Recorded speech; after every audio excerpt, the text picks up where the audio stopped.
In our very first guest now, Republican Congressman from Texas, Michael McLeod, who's also a member of House Oversight Committee. Congressman McLeod, pleasure to have you. Welcome to Newsline today. Thank you. Good to be with you. Always a busy action when there's Senate confirmation hearings. I'll get your reaction to Kristi Noem, the incoming potentially Department of Homeland Security Secretary, as Texas, of course, has faced many challenges with the outgoing administration. But first, your reaction to the inauguration plans. It seems like it was just too dangerous, and the cold, the frigid weather. Donald Trump had requested now it go indoors, just saying with all the law enforcement, first responders, police and canines, it just would have been really not just uncomfortable and cold, potentially not a smart thing to have it outdoors. The inauguration address is going to be inside, and then he will join everyone who watched it live in the Capital One Arena. So your reaction to this move, and was it obviously something that maybe is the right move here, as so many want to see Donald Trump, but also braving that cold seemed pretty brutal? Well, yeah, I can understand the considerations. Obviously, I've just seen the rumors floating around in the last really 3-5 minutes myself, and so of course it's disappointing. Was looking forward to seeing him outside. I know we have hundreds of people coming from our district who would love to witness this historic moment that we've been waiting for so many years, the return of President Donald Trump to the Oval Office. So certainly there's letdown, but you understand the considerations. You don't want people to be in danger, and so that's important.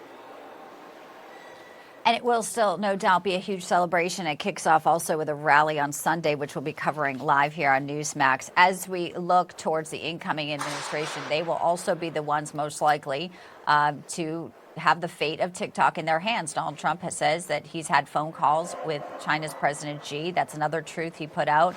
You know, propaganda being pushed on an app. Danger, they say, because down the road, teenagers who are on it could be blackmailed. Where do you stand with this and the fact that Donald Trump has said there's a way maybe that Americans can own this and it can continue on, as some in the free speech are saying people's livelihoods are also dependent on this app, Congressman?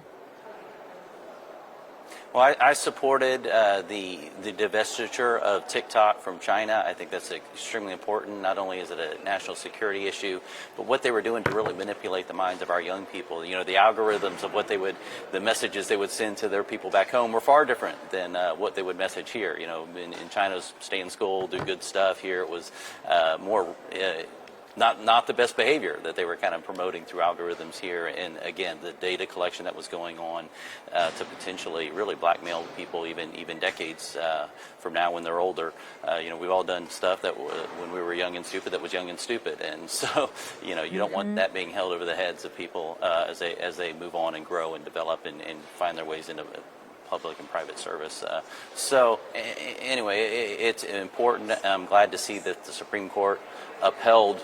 And really, the decision to me was about the Supreme Court understanding that Congress is the lawmaking body, and I think it was important for them to uphold it, just to recognize that Congress has the ability to make laws and that it's their role to do so.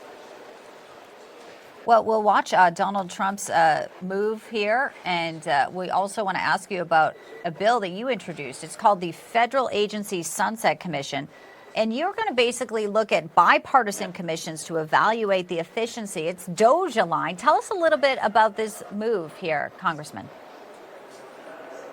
Well, it's something we've been trying to get done actually for a few terms here. Texas has a sunset commission in Texas, and the idea is, you know, right now you try to get a straight answer on how many agencies exist, and it's hard to even get a straight answer on how many agencies and programs the federal government has, much less are they being effective? Are they accomplishing what they were purposed to do?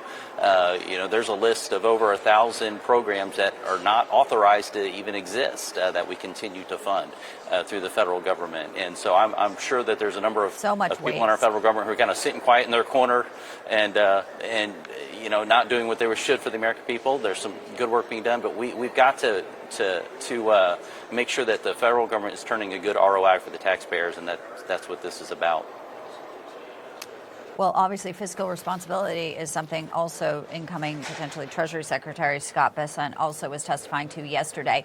Congressman McLeod, before we let you go, Kristi Noem, the governor of South Dakota, seems to be sailing through her confirmation hearing. What do you think of her? Also, she'll be working very closely with Tom Homan.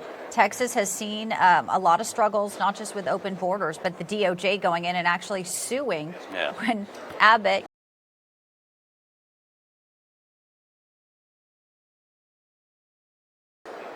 Exactly. People had asked me during election season, what's the biggest issue in Texas? I'd say that the top three issues are border, border, and border, because our communities have been tremendously affected by what's going on at the border. Of course, now the whole nation's become what we call a border state and a border community because of the devastating results of Mayorkas and the current administration on the border. They've done everything they can to open it up and to unsecure the border. And Texas, thankfully, Governor Abbott would step in and do what we can to take up the federal government's job, really, to secure our border. And they would actually push back against those efforts. So it's crazy. Kristi Noem would be a tremendous upgrade, obviously, against the impeached Mayorkas because he's been completely not only negligent in his duties, but he's been proactively working against the established law and requirement to secure our border.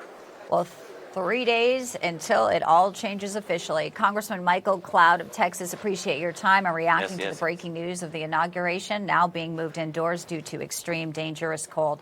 Thank you, sir. Thank you. God bless you. God bless you, too. And don't go